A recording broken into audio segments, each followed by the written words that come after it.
Also, I'm trying to remember everything we talked about. I don't have my notes in front of me. Oh, so I talked about and I shared about a lot of times what we are attracting are what I call our soul wounds. So, soul wounds are deep beliefs and deep feelings around shame, rejection, abandonment, betrayal, and abuse. So, if you've suffered something in your past that perhaps gave you the message, so there's a belief that it's not the pain that really messes up, it's the message in the pain. So you get hurt at some point in life, whether that hurt is betrayal, abandonment, rejection, abuse, and then you as a young person or out of your pain you're trying to sort out what has happened to you, and you give that meaning, but you're giving it meaning from your hurt place.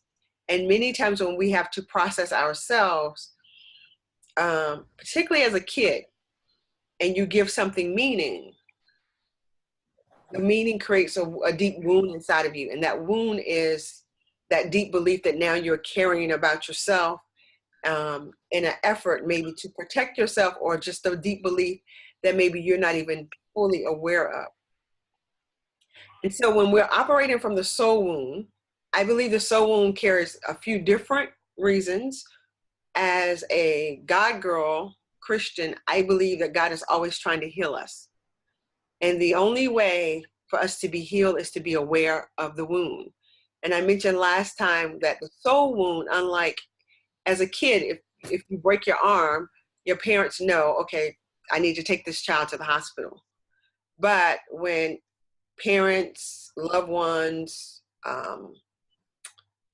friends, teachers say something that wounds the soul, meaning wounds the way you think, the way you feel, the way you process, no one is aware of it. So no one is rushing you to the hospital to say, hey, we just created this huge wound in this child. We need to get them help.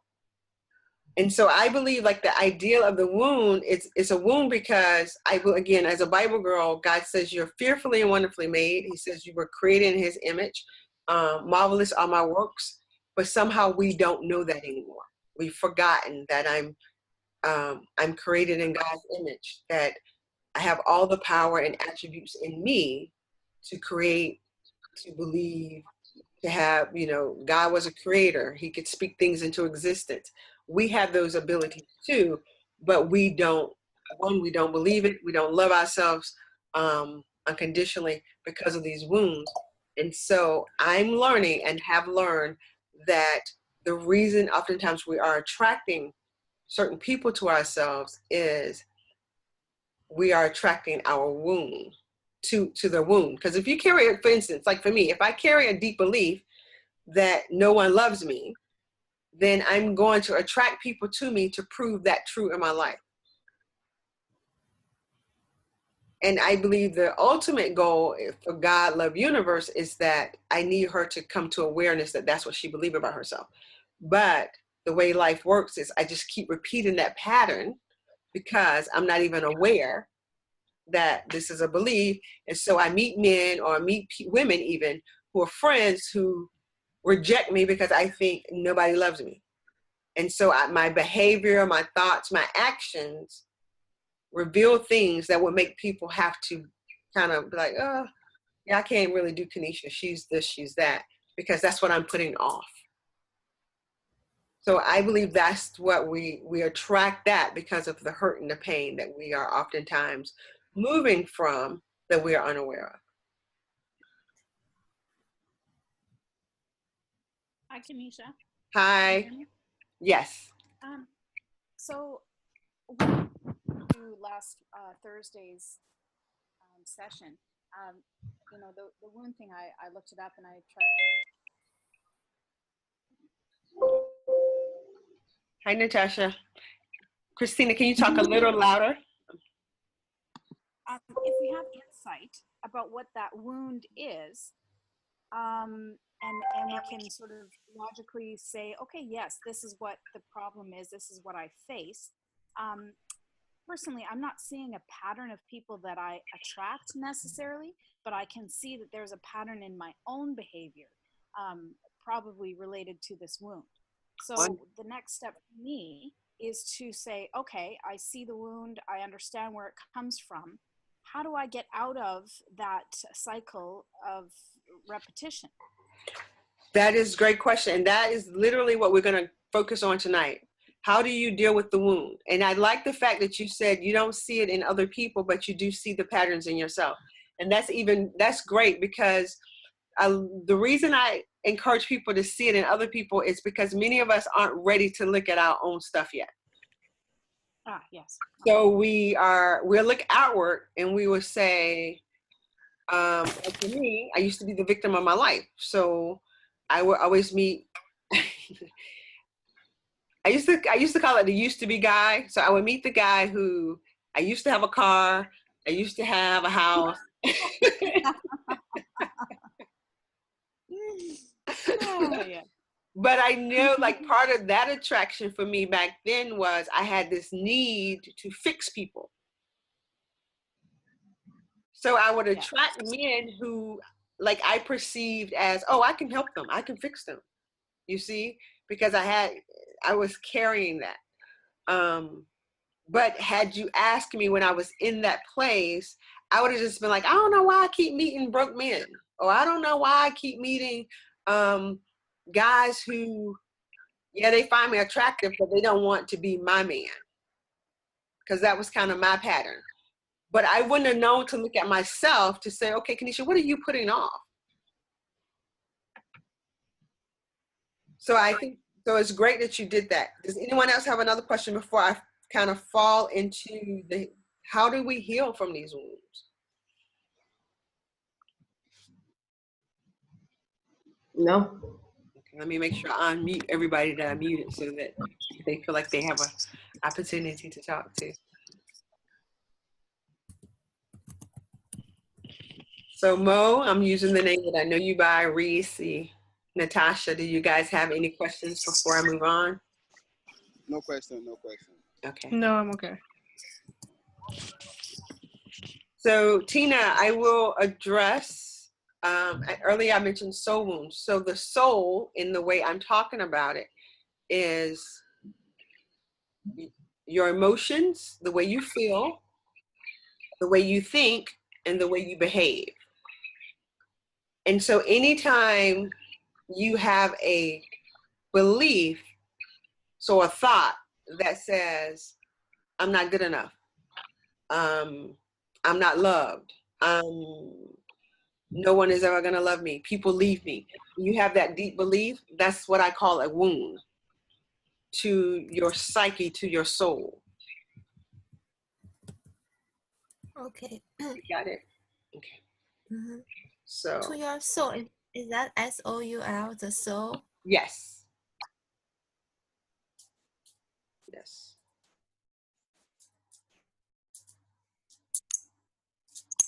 So tonight, my goal was to help you guys kind of start thinking about, how do I heal these wounds? How do I deal with these wounds? And the first thing I want you to do, first of all, I want to talk about the way I'm thinking about healing. Because emotional healing to me is a lot different from physical healing. And it's a process. First of all healing is a process, but emotional healing particularly is a process. But the way I see emotional healing is more so of an awareness than it is a boom, I got like the surgery, the Band-Aid, the restoration, so this is never going to happen again. That doesn't really happen with a soul wound. But when you have the awareness that, okay, I do have this wound that I'm carrying, I do have these deep beliefs that I'm carrying, the awareness opens you up for healing, because now you can say, I know I have this belief, and I'm having this new experience, but I'm not carrying the same energy from the old experience into this new experience. And so because I'm aware of this belief, this wound, I can choose to pull back and say, like, wait, let me slow down and really evaluate this to make sure I'm making a healthy decision, a wise decision, instead of a knee-jerk reaction because my wound could be showing up. Does that make sense? Yes. Yes, it does. Okay. So currently what's happening a lot of times in my life is my conversations are slower now. And particularly when people ask me things that immediately my knee-jerk reaction is like, no, or yes. Sometimes I'm like, let me think about it. And I'm like, well, what is there to think about? Like, I want to make sure that if I'm saying yes to you, that I'm saying yes because I want to do this, and not because if I say no, I'm afraid you're going to reject me. See, because that is my wound. My wound is rejection. So when a person who, you know, particularly a friend, asks me to do something that I don't want to do, or my first reaction is not like, yeah, I'm ready. I wait. I'm like, let me sort through this, because if I say yes from my wound, because I'm afraid that if I say no, you're going to reject me, then I'm going to show up. I'm going to hang out with you, but I'm going to be resentful towards you the whole time because I really had something else to do, but I was too afraid to tell you no. Kanisha? Yes. What about the other wounds? So what messages or what behaviors out of ourselves do each of those different wounds manifest? That is a great question. And I mentioned this to the ladies last time. Let me see if I can pull this open. I forgot to pull this open for you guys. So I actually have a workshop called Soul, where it literally breaks all of that down. But I can share some of it with you all tonight. I just found the document and popped that open. Because I do speak a lot from rejection, because it is the wound I know best. So it's coming open now. And that is absolutely what you want to look for. What is that message? So for instance, if you're carrying the wound of abandonment, the message is oftentimes, you will leave me, or I'm not valued. And what people who tend to have that abandonment issue does is they maybe attach to people too fast. Or they avoid entering relationships where it seems like if things are going too good, in order to protect their heart, they'll back away from it because they're like, whoa, I'm abandoning you before you abandon me. Yeah. Mine, I was a little bit surprised by it. And it wound up being abuse. And what would be the message out of that and the behavior that would come out of that? So one of the things with abuse is like no one will protect me. It's the fear that like no one protects me. Okay, right. And then some of the behavior problems, you know, honestly with abuse, it can go into like some forms of addiction, certainly the struggles in relationship, and a lot of, which I think all of these have this, but a lot of disturbing thoughts. Because if you've been abused, that is certainly a huge message of like, I'm not worthy. And anytime you're carrying the I'm not worthy message, then that's where all of those, like a lot of your negative self-talk and your worth issues going to be around that. Mm-hmm. My response, I realize, is since no one is going to protect me, I will protect myself at all costs. And so I leave the relationship either suddenly, or I create almost like a sabotage situation of too much insulation where the other person can't come through. Exactly. Because you're trying to create, it's really strange, like as humans, we're so complex, because the very thing we want or the very thing we don't want, when we're unaware of the drive, it will be the very thing we create. So if I don't want rejection, out of unawareness, I will certainly create it because I don't know how else to move otherwise. Mm-hmm. And So the other thing go ahead. on Thursday, which really gave me a big aha moment because it connects to this response that I have. I will use words on purpose to hurt the other person. And what I realized after listening to Thursdays is that I'm doing that as a way to protect myself before somebody could possibly hurt me. So in other words, I will project I'm smarter than you, I'm stronger than you, I'm all of these things, which are very much in that male energy. And I think that how I look versus how I behave are two different things, right? Yes. And then the whole coming from the wound of abuse, no one will protect me, causes me to sort of put on this front of I'm a very strong woman, and you know, if you want to hang around with me, you better understand that first, which is nowhere at all in the hey, let's hang out and have some fun sort of realm. Right. Yeah, and knowing that now and being able to speak that and knowing that that is your language, particularly knowing that that is your language, when you hear yourself thinking that, or when that thought come up for you, you need to immediately say, "Whoa, I'm going into protection mode." But how do I be mindful of that in the moment? Well, you know what's interesting, when you start doing thought work, you're not in the moment, but you'll get home. And Yeah. you know, you might be relaxing, having your glass of wine, and then your brain will go, "Remember you said that?" And then your mind will go, now I know why I said it. Yeah. Yeah. Because it's like the awareness is the rising. And it's literally just going to take that first. You're going to have to do it. Now that you have the awareness, then your brain or your mind will say, that's what that was. Well, and you know how last week you said, so in the Bible, or when you got married, your dad said to you, be careful of what you say, you know, to Andre. I went, oh my God. Like, I have no issues at all telling somebody what I think is I'm standing in my truth, which can be very, very mean, you know, and sometimes I'll walk away and think, oh, there, they needed to know that. No, they actually didn't. And then I cut off that loving part of the relationship that we have. And I know I need to work on, you know, speaking my truth with love. Yes. But oh gosh, it's hard. Yeah, but it's not impossible. It's not so being mindful of the words. Yes. And, you know, and also be mindful of, like, why do I need to hurt them with my words? Mm-hmm. And knowing then, you know, if you're aware of your wound, you can go, okay, let me figure out when was a time maybe that someone hurt me. I couldn't say anything. So now I call it, for me, it's my 12-year-old self. So now my 12-year-old self is like, I'm going to tell you now, you know? That's right. Yeah. That's exactly what this is. And then once the words have come out, I cannot unsay them. You can't unsay them.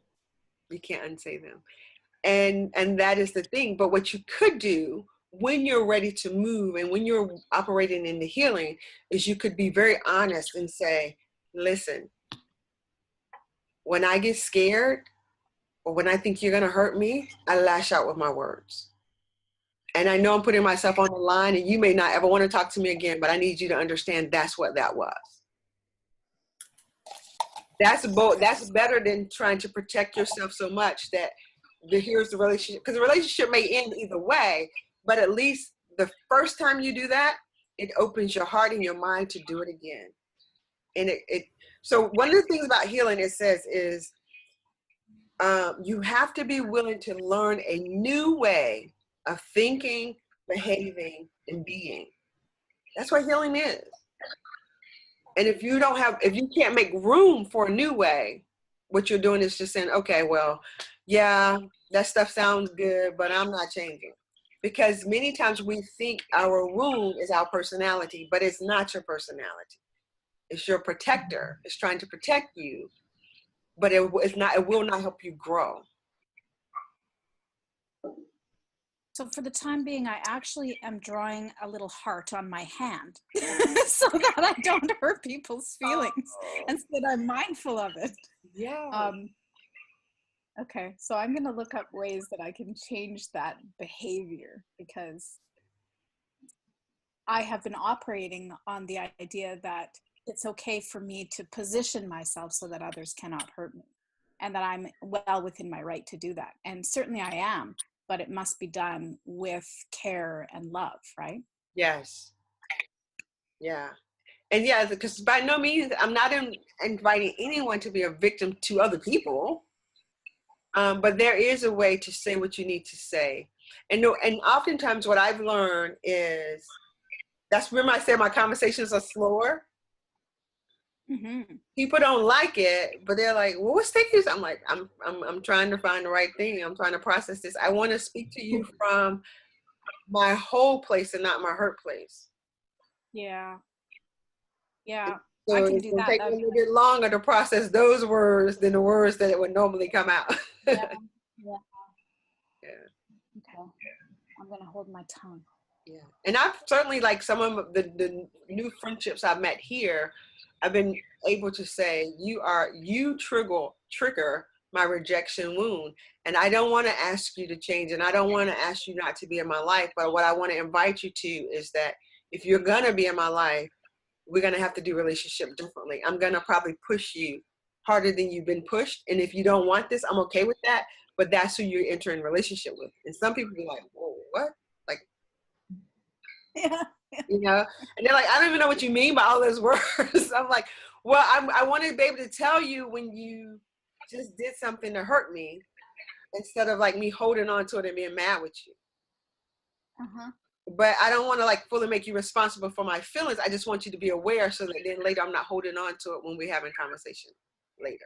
Which is really that whole how you attract the abundance, or how you attract what you want, because essentially you're saying, well, listen, I'm okay with, whoever you are, but under these circumstances.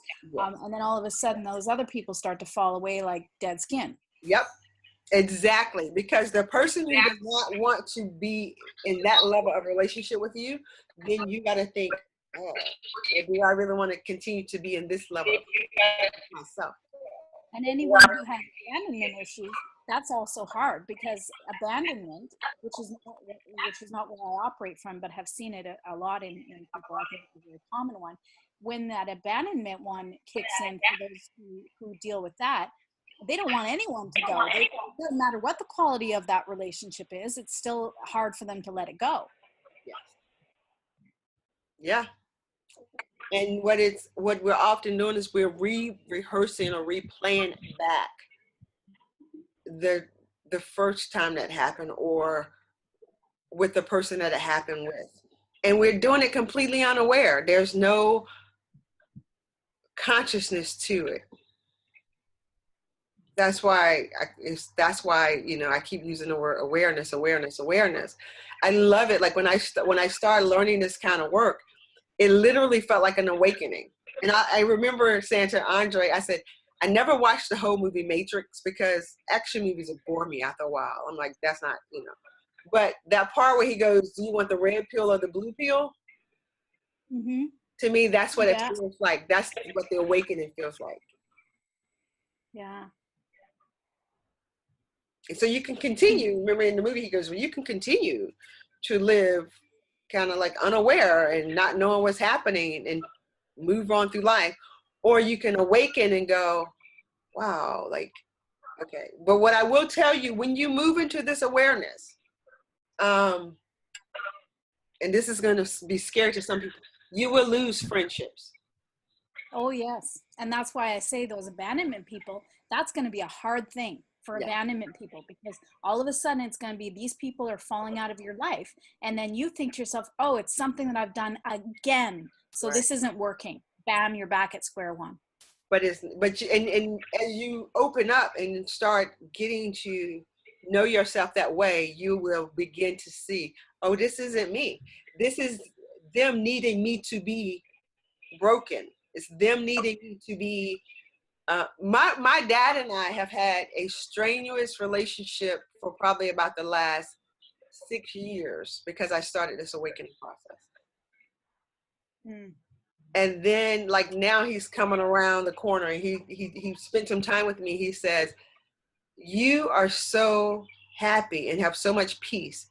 He says, and Kanisha, you cannot fake that. And I'm like, God, I ain't faking this, bro. And so like now it's like he feels like, sometimes it feels like he can't get enough of me. I'll be like, I ain't even gonna answer my phone. I love my daddy, but I ain't got 2 hours to talk to my dad. Because, you know, because for him, now all of a sudden, but one of the things my awakening did, it made me not agree to things I didn't agree with. Yeah. So you are more at peace and you're more happy when you start to live within your own truth. Yeah. That's what that is. Yeah. And so therefore I tend to, like, now I have I attract people to me who they want to have real in-depth conversations. I was just at a gathering, when it's a larger circle, the conversation was very like elusive or weird. Then all of a sudden this woman comes and starts talking to me, and it got so real and so deep. These are the conversations I attract. And to the point when we left each other, she was like, oh my God, I always feel so much smarter after I talk to you. And I'm like, no, but I enjoy that conversation too. But I have real conversations typically with people. I don't have surface level conversations because I attract that to myself. And I used to attract it, but I used to think it was a weird thing. I'm like, why do I go to a party? And I had one girlfriend, she would have met everybody at the party. I leave, I know one person. But I know them, like I know their story, I know where they grew. She's like, girl, how you found out all that? I'm like, I don't know. Because like my deepness, my sincerity, I attract that.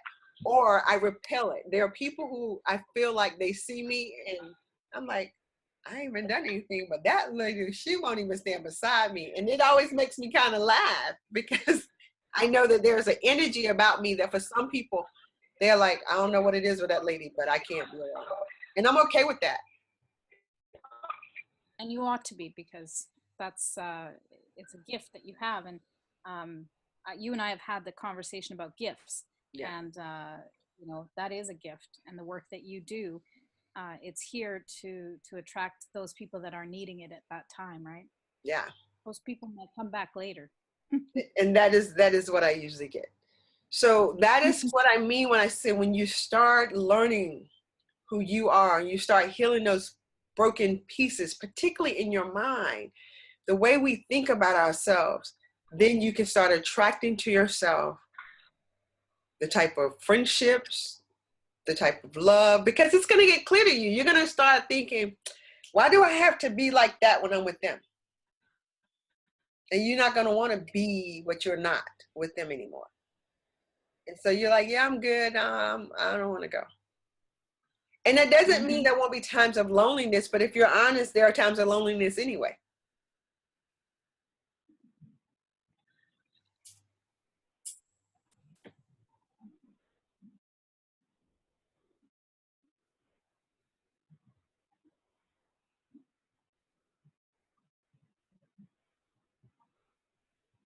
Can you talk about the respect piece? Again, from last week, it was a man will, in his vows, honor to love a woman, and a woman will take a vow to respect a man. Yeah. What I've known is that, especially with men, if they feel you don't respect them, that's a deal breaker. Completely. And when we feel men don't love us, it's a deal breaker. Yeah. And so that's a Bible thing. So the Bible says, husband, love your wife. Wife, respect your husband. And nowhere in the Bible does it ever tell the wife to love her husband. And nowhere does it tell the husband to respect his wife. Because God literally created us where a man, he created the man to want honor, respect, affirmations. A man wants to be affirmed. He wants to be like, babe, you're doing a great job. Thank you so much. Oh my God, I couldn't have did that without you. He was made that way. He's not being arrogant. He was just designed that way. But a woman, we are designed to need love. And love for many of us is, you gonna pay those bills? Like, I need to feel safe. Love, safety speaks love to me. You're gonna spend time with me. So I need to feel significant. I need to feel important to you. And however important to feel is for a woman, but that's what she needs. So when a man can make his woman, if her high level of communication of love is, babe, I'm here for you, I got you, it's safety, then he's got to do that. Consistency provides that. So with trust, particularly if it's been broken, but if it needs to be established with a woman, trust is, man, this dude consistent. If he say he gonna call, he's gonna call. This dude is consistent. When he says he's gonna do something, he does it. That builds trust, because trust is a form of love. But for a man, love to him is respect, which is, babe, thank you so much for doing that. Oh my God, like, I'm so glad you showed up to help me with that. Particularly when a woman speaks of her man to another person, if a man hear you dogging him out to your friends, even if you call yourself joking, that doesn't feel like respecting him. And so then he's starting to question, like, what does she really feel about me? And after all the things I do, even for men, like, men have a habit, whether they mean to or not, like, they give themselves 1,000 points for something that we like, that's 2 points, dude. Like, you took the trash out, that's 2 points. But to a man, he's like, yo, I took the trash out. You know what I mean? So when we downplay what he does, like, he don't never do nothing to our friends, that hits a man harder than we think. Because again, our words speak so much to him. And when we learn how to affirm a man, really and truly, like, there's this teaching I learned a long time ago, I don't even know how to find it now, where this minister, he said there's a man inside of a man, that with a woman with her words, because the Bible a lot of times talks about a woman and her mouth and her words, and says a wise woman buildeth her house, but a fool tears it down. And even when you think about, a woman can tear her house down with her mouth, what she's saying to the people in her house, to her children, to her spouse. And so a wise woman can build anything. So she can build a man to become whoever. Great. Like, she can see something in him that maybe he don't see himself. And if she speaks it to him, he will then become, because he wants to rise up. He's like, what? She think I can run a business? Okay. I'm going to give that thing a try. But if you're saying, man, all you do is mess up, he's like, okay, I'm gonna give that a try too. I'm not gonna do another thing to mess up, because I don't want to hear that again. And so our words speak honor and respect to a man. But to us, we are always trying to get love, safety, security from a man. And so it's this weird battle that happens when we don't know it. So in his effort to earn respect, he's trying to do things to show you love, but if you're not respecting him, he doesn't know how to love you. And in your effort to get love, you're trying to withhold respect because you like, so you know what I'm saying? Like, so you're fighting against the very thing you want many times. But your awareness will help you see that and be honest with yourself about that.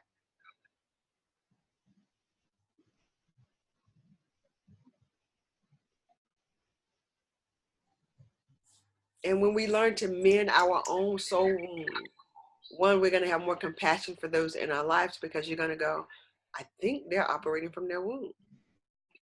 I know they said that, but ooh, I don't think that's, okay. Or you'll see patterns. You'll see there are people in your family that you'll say, like, man, why she can't keep a job? Or why he always get in trouble for fussing at the teacher or something. Like, you'll see that pattern. That's the wound. It keeps showing up. Yeah.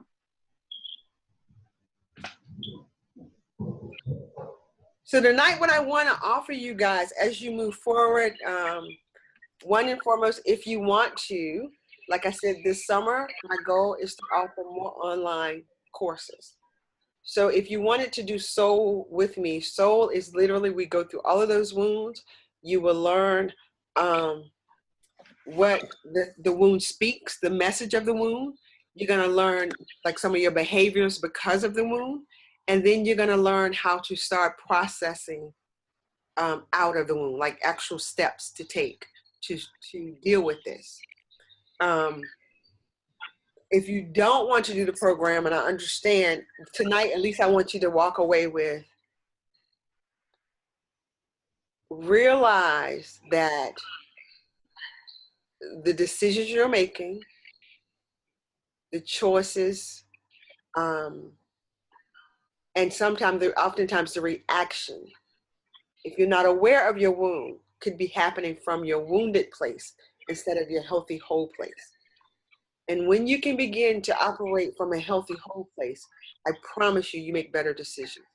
And because our decisions create our destiny, then you create a better life for yourself. So the goal, I believe, in life is that we should have more joy and more peace than we have chaos, frustration, and pain. Because even when you are in your heal place, you could be faced with a very challenging situation, but know how to sit in the peace of it. So it's those moments when people talk about, my situation never changed, but I changed in the midst of the situation. You can learn to operate from that place. And you can learn to come out of what I call crazy town. Crazy town to me is that place in your mind that takes you downwardly. You're never gonna have, you're gonna always be a loser. There's not enough men out there. You're gonna retire and be broke. Like whatever your crazy mind tell you that scares the bejesus out of you, that's what I call crazy town. And when you learn to start, one, moving to heal the wound, learning to take control of your thoughts, you will come out of crazy town faster. This morning, I had a bout in crazy town. And I was probably in crazy town for about 30 minutes, which I find that's good. That's like a drive-by. I used to reside in crazy town. I used to live there. And my mind, and it was so interesting because now I listen to my thoughts and I pay attention without a whole lot of work because of the mind work I do. Like I'm going, dang it, this is not working. It's just not working. I cannot, I need help. Like I was frustrated and I just walked away from my work and I'm like, and so my mind started going, you're never gonna like be financially as wealthy as you want to be. We're very thoughtful. Like I'm just going there, right? My brain. And then all of a sudden, a quiet voice says, you're amazing. You're doing phenomenal work. Your coaching practice is blowing up. You're right where you're supposed to be. Like my mind just started bringing itself right out of crazy town without a whole lot of effort for me because my brain has been trained that like, we don't hang out in crazy town no more. So it's going to go look for thoughts to combat the stuff that's taking me low. That's a training of the mind. That's possible. But first you got to come into the awareness. You got to come into the awareness. So I haven't posted it yet to WeChat, but I did post it to my Facebook. I'm new to this. I'm not new to Zoom, but I'm not magical on Zoom like I am in other areas of my life. Let me see if I can find a flyer and share it with you guys. And if you have any questions, let me know because we got about, again, I have to get off right at 7:30 because I have another call. But if you have any questions. Can we find this on the website?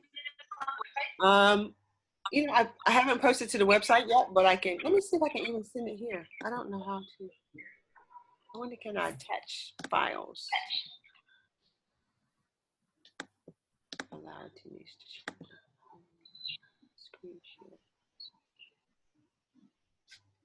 Because what I'm going to do with wanting to kind of do more things online is for the whole summer of June, any program you do with me except Miracle Mindset, because Miracle Mindset is 100 quiet. There is no reason you need to discount on Miracle Mindset. But any other program you do with me, you get 10% off for the entire month of June.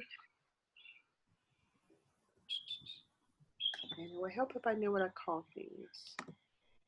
Very much. Very powerful.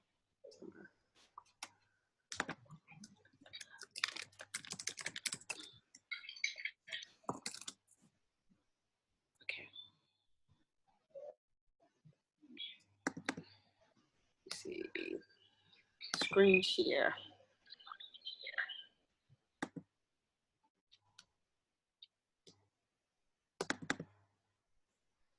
Can you guys see this? Yes. Okay. So these are the things that I'm offering this anytime this summer. Many of these things you can do with me one-on-one. Of course, when you do things as a group with me, it's a lot cheaper. But the 2-hour workshops, we can do them online. Soul, I would love to do that one. June 19th is a Tuesday night. And just like you guys are on here, you will receive a workbook. And we would go for 2 hours and we will really dig in and do this work. And I will we'll teach some, I will pause some. You can do the work. We can ask questions and we can do part 2 of that. Journey to You is about learning techniques to overcome that negative self-talk, because the mind is such a powerful thing, but when it leads us in the wrong direction. I used to often wonder when I was a kid, how is it that people who are like celebrities and rich and living their dreams, right? Why are they struggling and why are they sad or why are they doing drugs? I never could figure that out.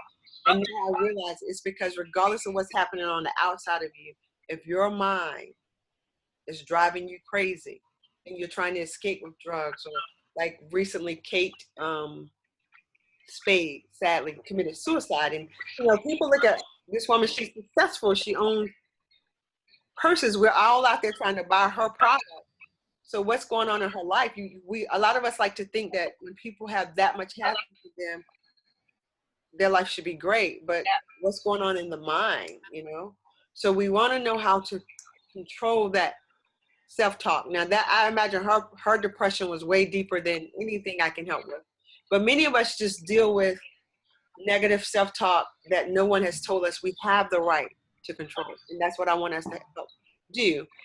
Designing your destiny. I think everybody should have a vision board, because your vision will pull you, but your pain will push you. A woman's healing journey. That one is actually a 4-hour workshop. I figured we could do it in 2 sessions, just like we did this one, 2 hours each session. I love that workshop because what it's going to do is going to teach you about your 6 basic needs. It's going to help you look at what is blocking my heart. Many of us want love, but we have these, again, what I call blocks of our heart. What's your pain message telling you? And then once we come out of that, like, who do you really want to help? Because I believe that what we go through in life is for other people. So think about it, guys. The only reason I'm here today, the reason I'm helping with this kind of work is, I think I mentioned on the first one, found out, my husband is having an affair. Instead of throwing the marriage, throwing in the towel, we said, let's get some work done. I did the work. My greatest pain led me to my purpose because I did the work. I could have just stayed angry, ended the marriage and just be like a bitter chick with a chip on her shoulder telling everybody that men ain't nothing. But I know that you can recover from those kind of things. And it did help that he was willing to do his own help. So a woman's healing journey to me is that kind of helping you move out of that kind of pain to open to it. And then my programs, which run 6 sessions, a little bit more intense. You take time away from me. You do it one-on-one with me. Discover You, is my program, Journey to Your Best Self. I'm just going to rename it because it makes more sense to me to call it Discover You. 6 sessions, you're going to, again, learn your 6 basic needs. You're going to understand your values, because all of those things are driving you. Purpose, I think we all have a purpose, but many of us don't know it. So you get in that program. I walk you through a process that by the time you finish, you should at least know your purpose. What I'm finding is people know it, they say it, but then sometimes they're still scared to admit that this is what it is. And then if you're married or in relationships, I have the program Think Your Way to a Better Marriage, where I help couples move through this process where they're setting a vision for their relationships. They are speaking about the expectations, because many times we enter in relationships with these expectations that sometimes we're not even aware of. Like, I didn't realize, Andre and I lived together. We dated 2 years, lived together 2 years. The moment I said I do, some weird magical thing happened in my head where I started expecting him to fill up my gas tank. Like I shouldn't have to go to the gas station anymore. He was like, Why? Where did that come from? It's like, well, my dad, he put gas in his wife's car. Like Sheila never has to pump gas. And then Andre goes, well, you ain't marry your daddy. So, so, you know, like, now think about that. It wasn't until literally we got married that this expectation came up for me. So it's good to at least be open and honest and maybe talk about some of the expectations of, you know, we all have these rules that sometimes go unspoken, and we enter into relationships with people and we just, well, you should know, you just should know. And it's like, how would I know? How would I know that you decided that if you have a husband, you're never going to wash the car? Because that was one of my rules. It's still one of my rules. But you know, we have some that are way more important than that. That if we can talk about them, to just think about them. What I'm learning as I do this program is that with couples, they're like, wow, we never discussed this. We never thought about it. And so that's why I do it. So I will make sure I email that flyer to you guys. Feel free to contact me one-on-one to ask any questions. And I really hope this webinar helped you some tonight. Thank you, Kanisha. You're welcome. Thank you very much. You guys are so welcome. I wish I could stay on with you a little longer. But I think people are going to start dialing in real soon for my next one. All right. Great night. All right. Bye-bye. Bye. Reach out. Y'all have a good night. You too. Bye-bye. Bye. Okay. Bye-bye.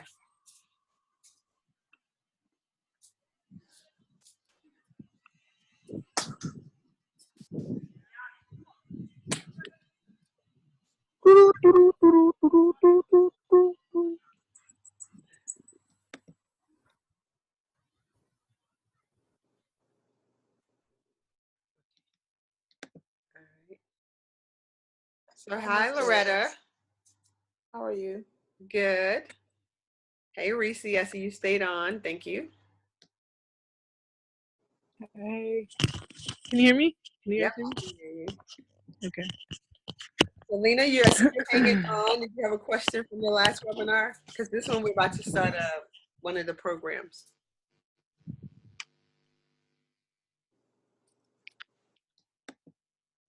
She's there.